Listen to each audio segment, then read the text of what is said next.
because iwo ndo magraft edu, iwo ndo hope yedu vakauya. Saka vari vanifuti vakabuda muno apa takunyora tsamba kuti chiuyai. Why we are still slaves economically? Slavery yakabanishwa. Yes, ipi first level of slavery yakubatwa paigwinya usumirwa danda uenda. Second level ichiriko wesari muno dream yake ndependeko. Vamwe vaenda vakasumirwa danda by force iwakuda mapepa.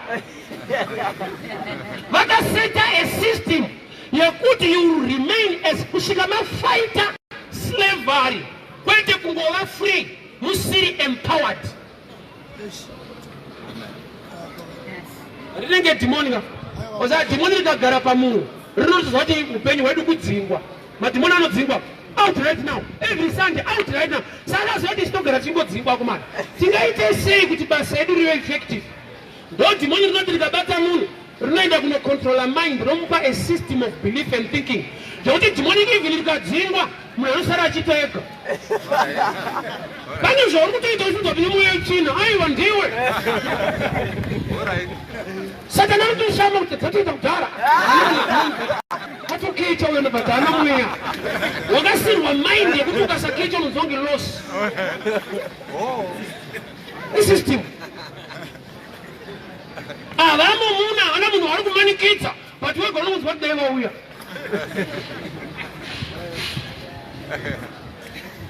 It's not good we are open, good to we are.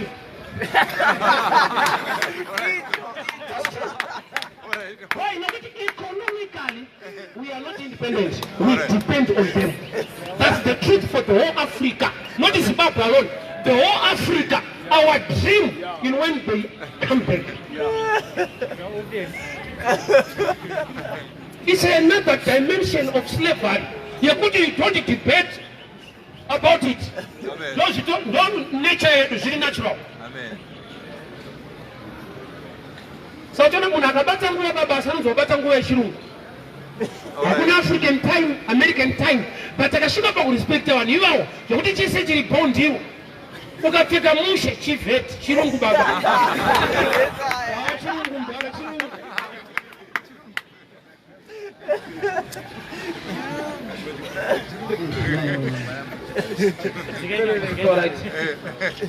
So Moses is a man and a better dimension of revelation. Moses amboti kuna mwari ishendoda kukuonai. That request was so great concerning his calling that akaiswa pa cleft of the rock. Mwari vakavhura dombo ndokuvamisa pakati vakatobata kumeso kwake neruoko. Apana anounderstand this. Tingaite time tiri palife. And God passed by and God showed Moses the back part.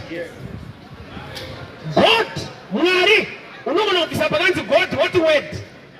Why? Nokuti Moses akaberekwa mu Exodus ndiye akanyora futi Genesis. Anonyora sei kwanga asiri. Mwari pawako muratidza the back part. Vanoti God unobvisa what is the word? The back part of the word. Rakarivinwa kwaari. That's why Mwari vakati this one can be a leader. Nokuti information yaachada kushandisa pano iri kuna Genesis 14. Yandati kuna Abraham vana vako vachava nhapwa asi vachabuda with great substance. Kana akuda kuburiswa vasina chinhu, he knows the back part of the story. Amen. Any information iri valid saka hangoti chero tabuda. Whatever that one Joseph. Joseph aida kubuda mcheni. Cheti. That's why adaudza musumba kuti kana wabuda unotaura undibudewo ndaende katamba. For 2 years musumba aida kubva akanganwa Joseph. Why? God was in it. Mwari vanga vasingadi kuti Joseph ave free and useless. Vaida kuti akava free obva ava neposition of dominion. Saka Moses, Joseph ukabuda mambo varota haudzokeri kumaraini kwenyu uri free. Unenge waishe. Kulati vhangeri raMwari harina kuti tive free and useless. We are supposed to be free and useful and have dominion. So Moses ari kuti aiwa mombe atisiye. Ari umwe munhu aiti chero tabuda. Wazono munhu statement yekuti so long life. That's not the mind of God. If you want to continue, life in Christ cannot have come to give you life and life in abundance. Let it type in life. life in abundance. Kwete life nje upenyu nekuzara kwawo. Izvo kutanga panyika tisina tichadzokera tisina da problem nazvo. Kurarama usina unokuona sei? Kungofamba pasina iripo. Chikuva tiri kuenda kumusha kunozorora. Benzi chairo benzi unoona rakatakura chisaga chochine mapepa. Richiremera unorinzwira tsitsi. Kuti anotamburiri zvimapepa zvimagaba izvi. Benzi rine one pfungwa ichiri kushanda. Kuti kana uri panyika ichatunzwako. You must own something. Kana zvikanza zvinobasa basi zviri musitoro wako. Ndani simbi dzake.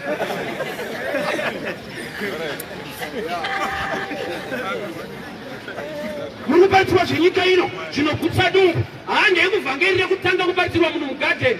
Munhu haana kubatidzirwa prayer, haana kubatidzirwa worship, haana kubatidzirwa fasting, akabatidzirwa eating. Asi hauna bhaibheri kana. Mwari vachitaura naAdhamu vakaparidza rekudya. Kwete rekunamata, rekudya. Sano idya yese siyayu sekusepera. Wandonyora manotisi okuti kuruma. Conference yechikafu. Why? Nokuti life haisi punishment, is a gift from God. Yes. Usavinge upenyu nekuda kweevhangerisiro. Tati kuenda kumusha kunozora zvepano zvina nebasa rese. Ende wacho ari kukupa iro rekuti hazvina nebasa rese. Ari right.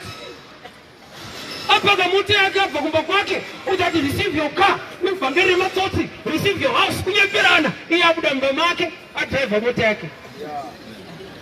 Yobva ati shuwa munhu waMwari. Hazvina nebasa rese. Tiri kuenda kumusha. Kaendero. Mazuva aifamba treni takamboikwira treni kuenda kwaMutare. Saka vaisiyanisa mari. Economy standard nesleep vaisiyanisa mari. Musoro uri kudhonza matiroko E1. Munosvika nguva yakafanana. Saka vanosiyanisirei mari. Kaendero. Ukabhadhara kwakachipa. Hakuna rike. Mimi mukadzvanyana. Zvoti muchingosvika pamarondero neuri kuzana tapata. Uyokurupa kuenda. Betasvika. Haunosvika mari sape wanzwa. Zvakachipa. Zvinodhura. Saka pano pane nhau yeExodus. Faro haasi kuramba. Atai waendai siyai mombe. Wrong Exodus. Ngwaire kunamata munamatiro usiro. Iwe wakakuzonamata Mwari chaiye. Why? Hauna the real truth. Nokuti kune akamuka akakunyepera kuti mazviunganidzira vafundisi vanoparidza zvinonyerekedza nzeve nekukunakidzai. Hongu kana variko vanoparidza zvinokunakidzai. Pada kuzvisecha kuti mushoko hazvimwe here. Nokuti shoko rinotaura kuti nemavanga ake makaporeswa. Saka vanoparidza utano kana zvikakunakidza zvichiri correct. Saka usati zvese zvinokunakidza hazvisiri izvo. Zvinobowa ndo chaizvo. Saka takaona kuchechi mumwe munachipupura. Takasiya mafaro ese kunyika. Tikauya kuzonamata. Saka nokutozotsamwa ngavo. Bozvati kuda pachena kuti taifara akomana. Tikazvisiya tikauya kuchechi. Saka zvinorevei? Hatichafara. Vanhu vaneva kunotombirwa maoko kuti mafaro ese kunyika ndakasiya. Ndikatendeuka. Ndikauya kuno. Ipapa vanhu havanzwi kuti ari kurevei? Ari kuti varume takambofara bhatata aredi kungotsamwawo tichingotambura tiri kuno. Nokuti ine picture yekuti kunamata inhamo idambudziko. Svika Pauro ari kudzokorera vhangeri kuti ndinoti farai ndopamidzazve. Farai. Kufara kunotenderwa. Muna Mwari munotofarwa. Kushungurudzika sio hausi utsvene. Nematambudziko atinawo. Kuenda kumusha kunozorora. Heaven is not a refugee camp for victims. Denga haisi nzvimbo ichanyaradzwa vanhu vanga vari patight.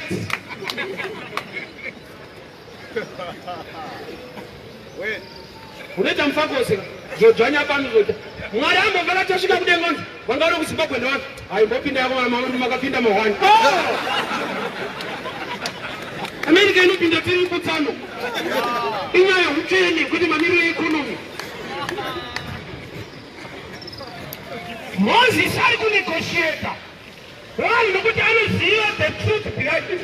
Mumwe vakati vafundisa mazuva ano vanoparidza rugare nekudii. Vakaisayo ndiJesu vakaenda kumusha. Deuteronomy 8:18 inoti, I am Jehovah God who give you power to make wealth.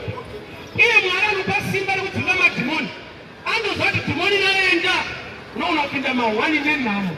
Saka ati power torakawanda. There is power to cast out the devil. There is power for you to make wealth. Deuteronomy in Old Testament, in New Testament. Saka ngati vafundiswa mazuvano vanoparidza rugare. Uri right. Vari kuparidza zvakapotwa nevafundisi vekudhara zvirimo.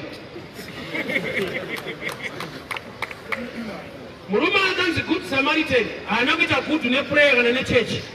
Musi wake akatorobva kuchechi ndobva anzi igood. Ona chechi inogona kupotsesa kuita good. Good Samaritan akanzi good akabhita mafundisi akanopinza service. Muprista akasvika pamunhu akasiyana nazvo. Murevhi akauya akasiyana nazvo. Vafundisi vaine matitles neona havana kunzi good in the sight of God. Akanzi Good Samaritan munhu akabatsira munhu. Chinopa kubatsira usi mwoyo bedzi. Resources. Baba rinotanga ine tongi kwete mweya tongi. Rekuti akatakura munhu akagadzika akageza maronda ake. Maronda haasi kugezwa neprayer. Anga ane wine akabhandeja munhu akamisa pabhiza akaenda naye. Kwete kuchechi anoziva chechi inogona kutouraya munhu. Akatopfurira pachechi akaendesa munhu kuchipatara. Why? Nokuti vatombomupfurira vari muchechi imomo. Chechi inogona kuuraya munhu kwaenda zvekutamba. Anania na Safira matsotsi akavapotsa panzava vakafira papulpiti. Chechi inouraya. Unotakurwa mafira mukati imomo. The Good Samaritan, chakaita kutanzi good, he had what it takes to help somebody. Moyo chete awite. Panoda moyo nezvinhu zvacho. Saka Satani chaanoita anokusiyira moyo obata zvinhu. Ukaona munhu anotambudzika ngoti, may God bless you. Anova munhu. Ari kukashuka kuti God bless you. Ukasala empowered. Hauna imba. Kunonzi kunamata to help you. Kuita. Ende kunonzi kuita. Kunge une zvokuitisa. Moyo uite unoshuvira. Kana ukonzi kunamata ndekwe moyo. Ndekwe moyo kuchizadzikiswa nemabasa. Kutenda kusina mabasa kwakafa. Moyo unoshuvira zvakanaka. But kana une zvokuita zvakanaka unozadzikisa. So don't give up a state here, you imagine Evangelist. You're quite equipped. Satan had it. That's why Pharaoh got mombe got sorry. And then when you want Pagada offering, Pagadama sacrifice. You want to Munoshamisa Makatende, Kabasina Jupiris. I would just love to when you lack resources. When I'm going to go to the church, Munamata. Nobody can Kunamata. Quit. You know, Tauramani. Munamata, Nakunamata, Jakasiana. So, Bible, taking my other chaka, no Munamata, but I don't mean Munamato.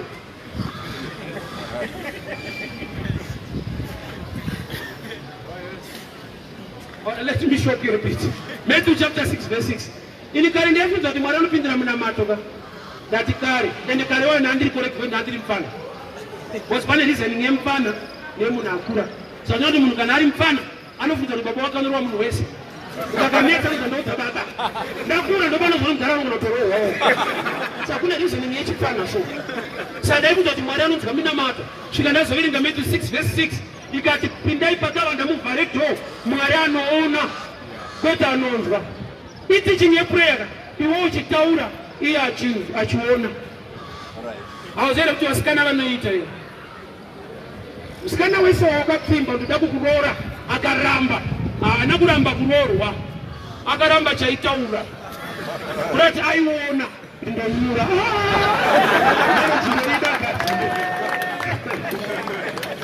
Can I get a racket band? There was a tattoo band. I knew that you own, I was told I had to own.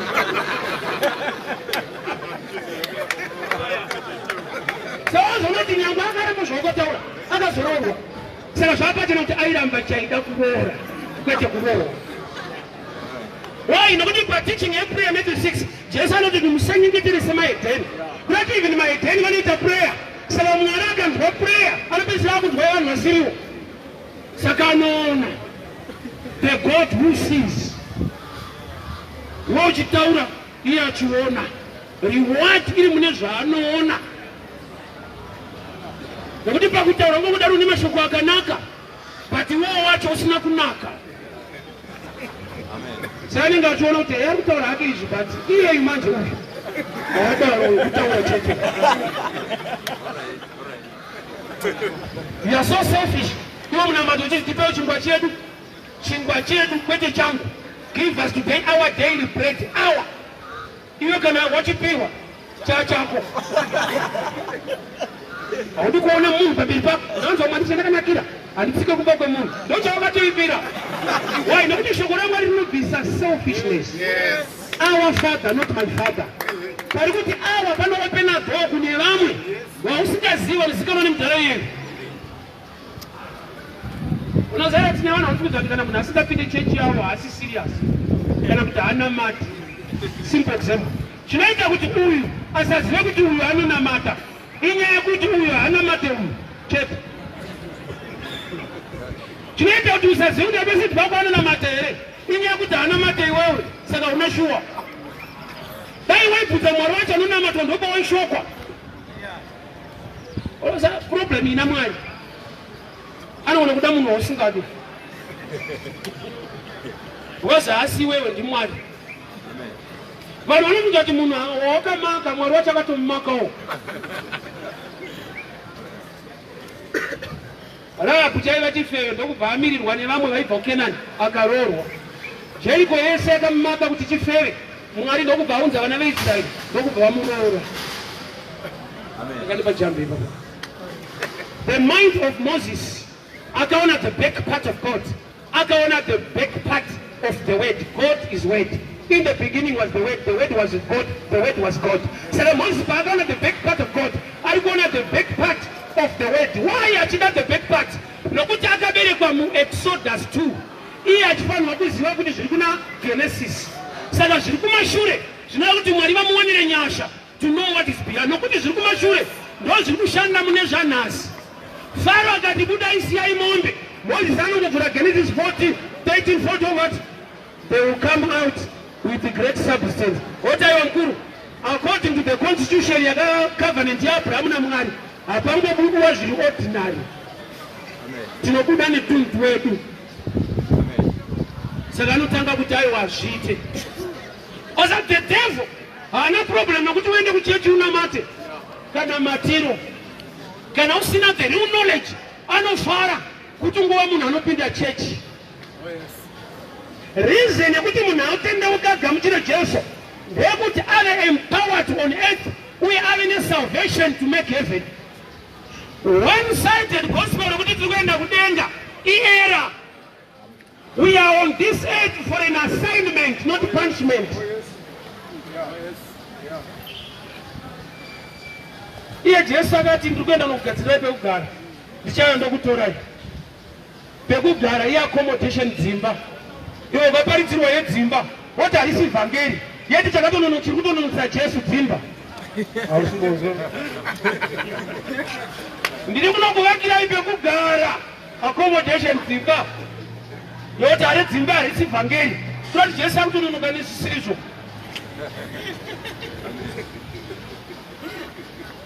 The truth concerning the scriptures. Namata kuti Mwari, the Holy Spirit revealed to me.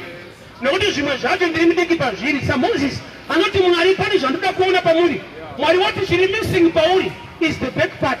Why? Nokuti wenda kuita a leader anokuisa vanhu muEgypt. But you must know Genesis 15:14.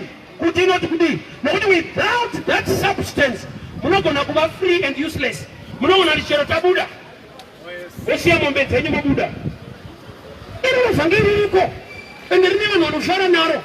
Kuti kana ndikashazve pano zvinondibatsirei ndichishawisha waMwari.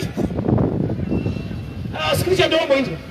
Zvinokubatsirei kuwana zvese washayiwa denga. Zvinoita sekunge kunzi siyana nezvese uwane denga. Gamba unogona siyana nezvese wopotsa futi denga. Kushayiwa zvese hausi utsvene icondition. All right, I'll help you. Yeah, Lazaro akaenda kudenga. Najaya mupfumi akaenda kugehena. Yakakuwadza Afrika. Wakaita mistake unogona backslide ukatopotsa denga. Kwa hiyo ni namo ya wina yoyu muri pachwe sei na mwari. Kana nama nisebedza munhu pana mwari. Oh, dewa mama bishop ka. No sense. Oh, dewa rumwe mzhinji. Mukomana nonzi Lazaro. Nyaya yake ukairerenga ukuenda kudenga. Ine chekuita nevanhu vatatu, Lazarus, Divas and Abraham. Genesis 12, Abraham was rich in silver and cattle. Kwete pamweya mombe tinofura sora. Mombe, silver and gold. Jicher, while he was rich, alisha Maria mweri, ani Mariake. Yogazi kote hachop. Asina chinu kada, swira na mwari. Tarisa, chop, wokupetisira kwetu wepakati. Wekutanga, anga ine mombe ine jese. Akapinda mproblem. Wekupekupedzisira. Akaitafuti zvimwe. Azvipiwa nani? Na mwari. Mwari wadu tine maronda yawa no problem. Tino tima face. Oda, pora nikupe mari. Pora nikupfumise. Ifunda why? Nokuti mwari wadu sati wakashanda nevizwa. Jesu anasangana jaya mfumi. Ndikaite sendi pinde ushawa mwari. Jesu akati oraita inetsi. Tengesa zvawinazvo upe kuvarombo. Mumwana kuinzwa mushi. Akanzwa sekunge Jesu akati tengesa zvawinazvo uve murombo. Rakati tengesa zvawinazvo upe kuvarombo kwete uve murombo. Sei Jesu ati tengesa upe kuvarombo? Haadi kuona varombo. Ada kuti vave nesomething. Chinotosaitwa naJesu apa ipoverty kwete kupfuma. Ende chinzwa sei akati tengesa upe kuvarombo akadi kuti vape. Ari chinhu wani chaakadisava concerning poverty. Poverty inotangira mukatu. Murombo kupedzisira ukamupa chinhu chine value kuti tengesa chinochipa. Nokuti kwaari inonzi mari yakawanda ishoma.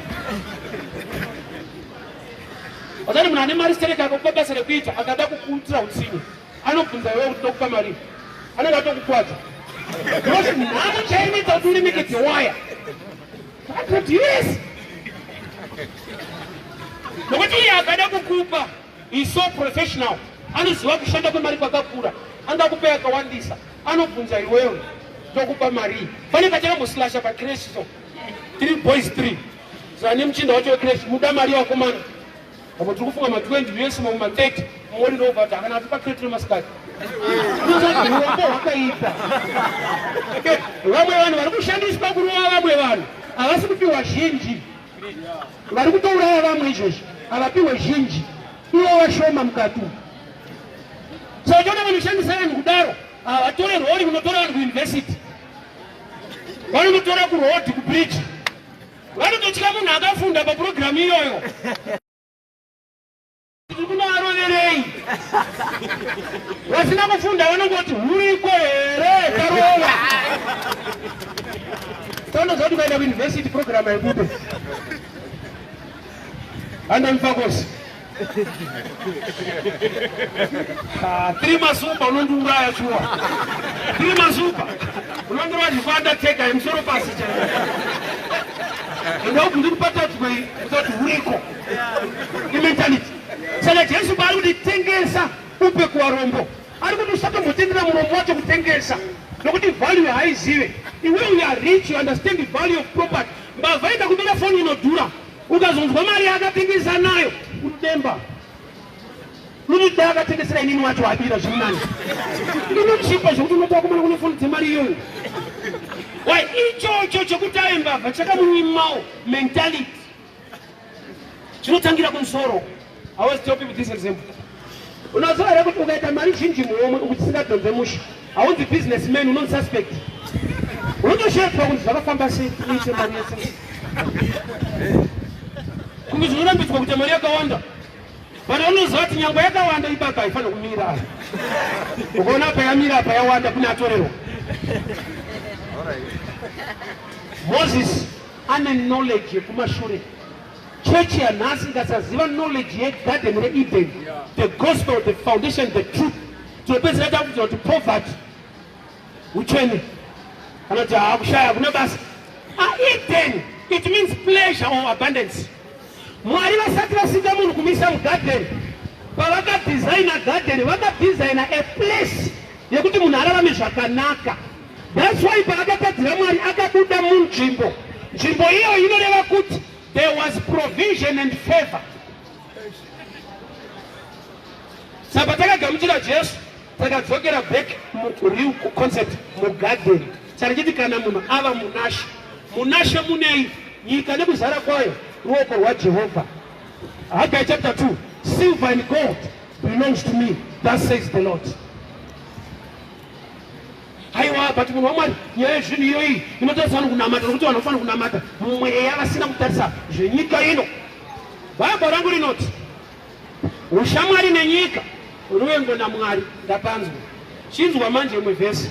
Mwari vakada nyika, iyo Mwari ndokubva vaida, ivo ndokubva vakutsura kuti ukaita ushamwari nayo pamakani padindoida. Ndopandakaandasiyana kuti iyo vanodire chinhu chavakati tisade. Ivo pavakada nyika hazvina kuti vari kuda zvakaipa zviri munyika, vari kuda kuipa solution anonzi Jesu. Mwari vakada nyika nekudaro vakapa mwanakomana wavo anova Kristu. Zvoreva kuti iwewo ukada nyika une problem yekusaipa Kristu solution, unoida yokupa zvainazvo ushayiwa Kristu. Saka Faro anoti endai siyai mombe. But chechi dzanhasi dzakasiya mombe. Saka tona pese patinoda maresources tinoaprocha munhu ane bhawa. Tine musangano kuchifu taida rori yenyu takasiya mombe. Mombe maresources. Chechi yakasiya mombe. Chese chadiwa pachechi chiri maoko aSatani. Chatinacho indimi nemweya. Building hatina, transport hatina, tine mweya. Tikaungana so usana tapedza usana toenda kumalift. Tonokwira lift tabuda muusana. Takasiya mombe kunyika. Saka Mwari akaraisa a prophet like Moses kuti varume toda mombe dzedu ndodatanga. Isu chatoda kungobuda munhamo zvemombe ndezvake. Isu toda kungobuda tiende kuKenani. Vakuru kune maendero. Why? Nokuti maresources anokupa voice. Maresources anotodipana matike. Nokuti kunamata kuita kusikutaura.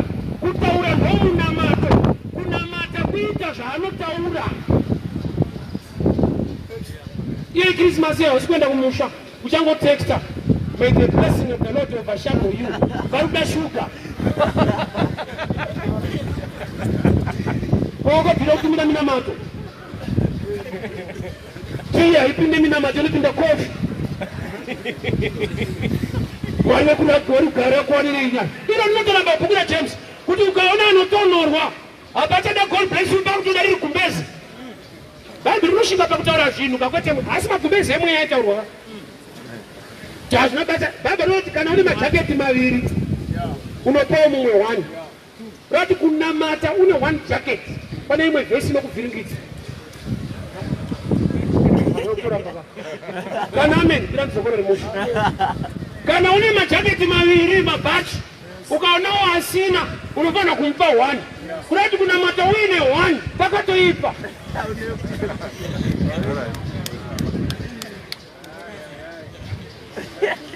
Please hear me very well.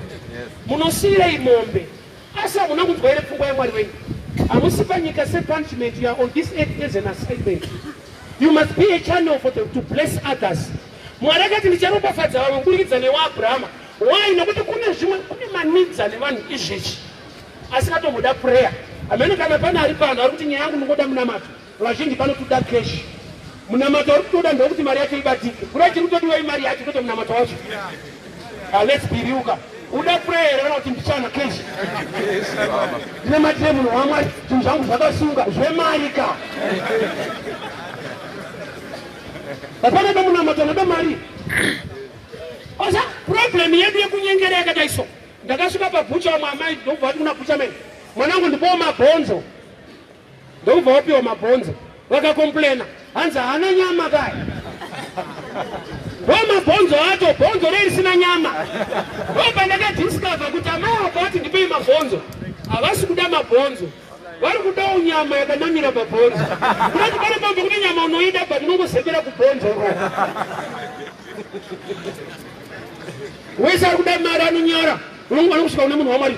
doti maoko angu aropafadzwe imari. Ameni ikataurwa ndipataurwa Satani. Uzvona kuti kana munhu achida basa kunyipanda mari iri kubasa, but hazviti kusvika pakamba ndachiti ndiri kutsvaga mari akuma ndakaenda mari vakumusha kwese kutsvaga mari unosvika kuti ndiri kuda basa. Asi mwedzi ukapera ukanonoka kutambiriswa ndopaona kuda pachena kuti handakufunga mahara kai saka akaenda mari kamunhu but akasvika titanda basa hakuna munhu anoda basa, munhu isada mari iri kubasa. Kana uchida basa ita 3 months usikaore ufare kuti ndakaenda basa no problem. Kana gore ndadonza unoshadza kuti varume pano ndokwadza munhu